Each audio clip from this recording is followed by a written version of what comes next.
మంచి గాలి వీచే ఒక ప్రశాంతమైన గ్రామం. చివరన ఉన్న ఒక చిన్న ఇల్లు. ఆ ఇంటి కిటికీ దగ్గర ప్రతి సాయంత్రం ఒక చిన్న బాలుడు కూర్చునేవాడు. అతని పేరు అర్జున్. అతను బలహీనుడు కాదు, సోమరి కాదు. అతను కేవలం నిశ్శబ్దంగా ఉండే బాలుడు. సూర్యుడు అస్తమించే వేళ ఆకాశం నారింజ రంగులోకి మారుతున్నప్పుడు అర్జున్ కిటికీ బయటకు చూస్తూ ఉండేవాడు. అతని కళ్లలో ప్రశాంతత ఉండేది, కాని హృదయంలో ఒక చిన్న సందేహం కూడా ఉండేది. అర్జున్, మళ్ళీ కిటికీ దగ్గరేనా? అవున్నానా, ఆకాశం చాలా అందంగా ఉంది. ఇతర పిల్లలు బయట ఆడుతున్నారు. నువ్వూ వెళ్ళి ఆడు. నాకిక్కరే బాగుంటుంది. తండ్రికి అర్జున్ అర్థం కాలేదు. అతనికి బలమంటే గట్టిగా మాట్లాడటం, ముందుకు రావటం, గెలవటం. కాని అర్జున్ అతను ఎక్కువగా ఆలోచించేవాడు, మెల్లగా మాట్లాడేవాడు. ఒకరోజు తండ్రి ఒక వార్త చెప్పాడు. రేపు పాఠశాలలో ప్రసంగపోటీ ఉంది. నువ్వు మాట్లాడాలి.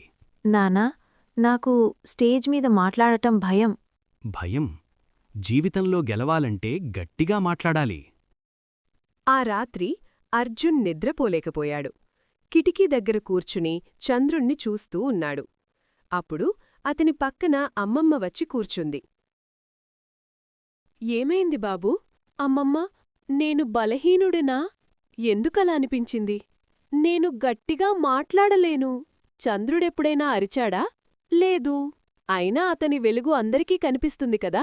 వెలుగు శబ్దం చేయదు బాబూ, అది నిజాయితీగా వెలుగుతుంది. మరుసటి రోజు పాఠశాల హాల్ నిండిపోయింది. అర్జున్ స్టేజ్ వెనుక నిలబడ్డాడు.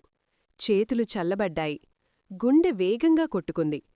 అమ్మమ్మ మాటలు గుర్తొచ్చాయి. వెలుగు శబ్దం చెయ్యదు. అతని పేరు పిలిచారు.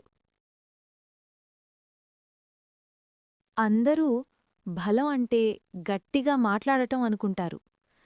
కాని చంద్రుడు ఎప్పుడూ అరిచెడు. అయినా రాత్రిని వెలిగిస్తాడు. భయపడినా ప్రయత్నించడం కూడా బలం.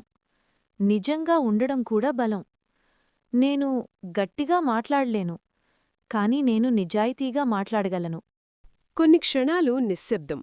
తర్వాత చప్పట్లు. మొదట మెల్లగా, తర్వాత గట్టిగా. అర్జున్ తండ్రి కూడా లేచి చప్పట్లు కొట్టాడు. అతని కళ్లలో గర్వం.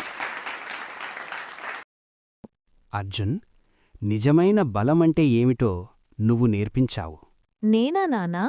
అవును, భయం ఉన్నప్పటికీ ముందుకు వెళ్లడం ధైర్యం. నువ్వు నువ్వుగానే ఉండు. ఆ రోజునుండి అర్జున్ మారలేదు. కాని అతన్ని చూసి కళ్ళు మారాయి. ఎందుకంటే సూర్యుడు ఎంత ప్రకాశించినా చంద్రుని నిశ్శబ్ద వెలుగు కూడా ప్రపంచాన్ని తాకుతుంది. నిజమైన బలం శబ్దంలో కాదు, నిజాయితీతో నిలబడటంలో ఉంది.